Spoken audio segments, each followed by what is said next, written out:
Do high heels contribute to evolutionary theory? That is the question. I can't remember how I came across this article, but I liked it, so here we are.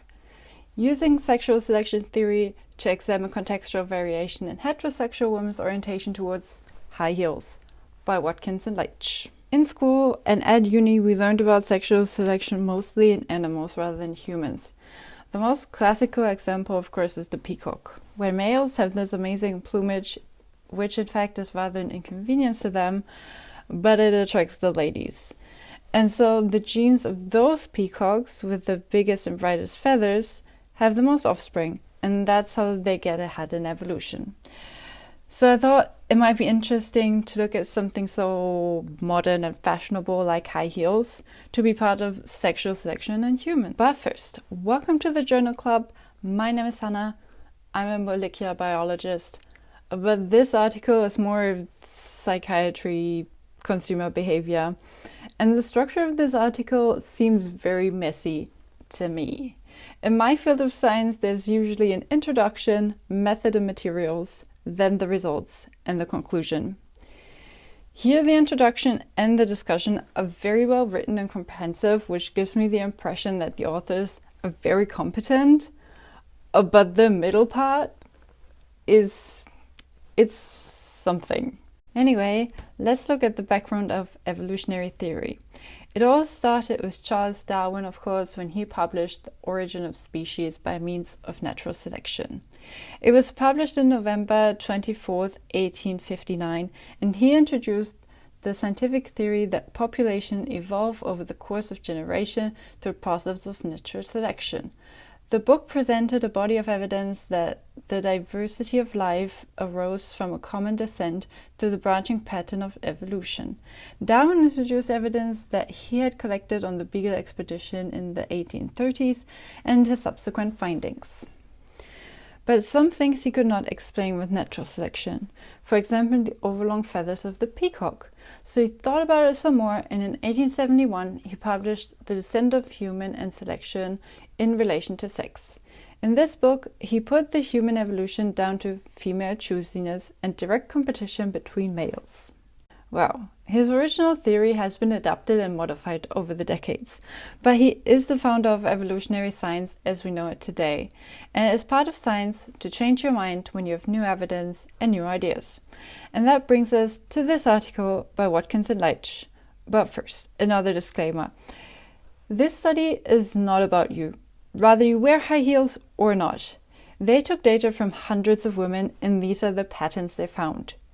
Nobody's feelings were considered in writing this article. Anyway, they say in the abstract already what their findings were. In science, there's no suspense. Women that feel more attractive buy more high heels. That does not mean women that are more attractive buy more high heels. It doesn't mean women feel more attractive in high heels. It doesn't mean that after buying them, they wear the high heels, nor does it mean that men find these women more attractive. That's how stingy you have to be in science. Second, when women want to find a mate, they choose high heels, but not if they feel solitary sexual desire. That would relate more to stress release rather than desire to mate. Nor do women choose high heels when in competition with other women. And lastly, young women are more likely to take the risk of wearing high heels. So let's jump into the introduction, where the authors give us some background information, because for sexual selection to apply here, two things are required. First, it needs to be an inconvenience, in this case to wear high heels for women, and secondly, there needs to be a benefit for mating and reproduction success. So they write, in modern culture, high heels are a symbol of female sexuality and power. However, women who wear heels may incur costs, apart from general discomfort. For example, heels contribute in part to osteoarthritis because the pressure on the foot and the knee are different. Recent systematic reviews demonstrate that high heels contribute to hallux valgus, musculoskeletal pain, and risk of injury while walking. So those are the risk factors, but here comes the benefits. Biological motion research demonstrates that high heels compared to flat shoes enhance attractiveness of a woman's walk by accentuating attractive and female bodily features related to gait, such as smaller and more frequent steps, greater pelvic rotation, and pelvic tilt. So that is objectively mechanically. But moreover, men are able to detect these changes in women's attractiveness as they appear to display more prosocial behavior towards women in heeled shoes. In sum, limited experimental work to date suggests that high heels may be a cultural aid for successful mate choice and mating-related competition by enhancing female attractiveness to observers. So now we can say that there are risk factors to wearing higher heels, and heterosexual men pick up on it and find it more attractive. The question here is then, is there a pattern of when which women choose to wear high heels? The first finding, as we know from the abstract, is that women that consider themselves more attractive are more likely to buy higher heels. First, I showed the women a bunch of pictures of shoes and asked them if they want to buy them, yes or no. After that round of questioning, the women did a questionnaire as to how attractive they find themselves. The answers of both of those lines of questioning are noted in Figure 1. The dotted line shows the correlation, and you can see it's positive. The more attractive a woman considers herself, the more likely she is to say yes to a high-heeled shoe. Second, they looked at motive, again showing the women pictures of shoes, yes or no, if they wanted to buy them.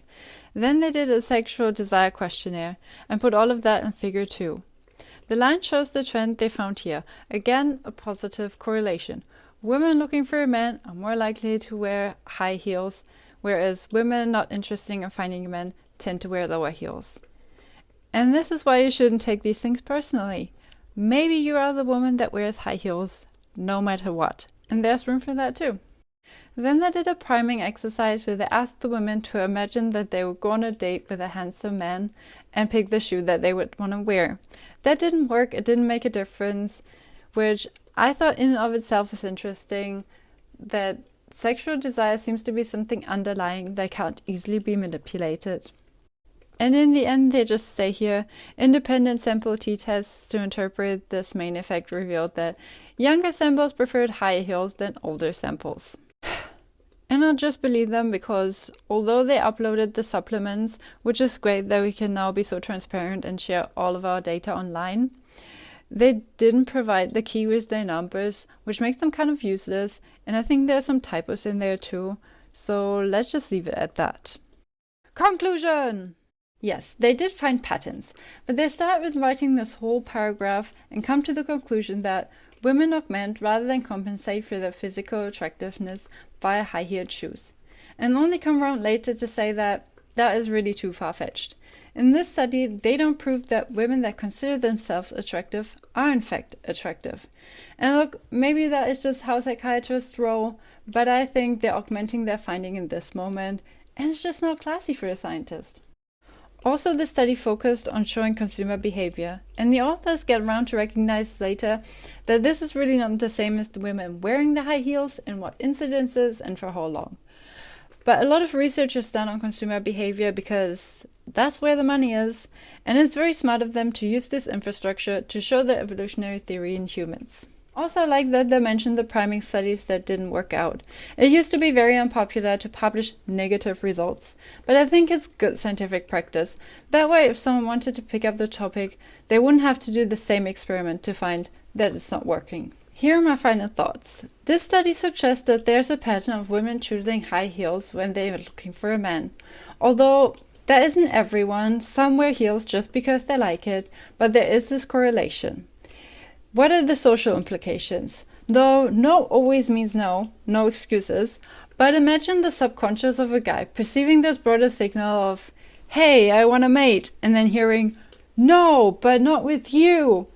That's gotta suck, and cause some dissonance in the poor guy's brain.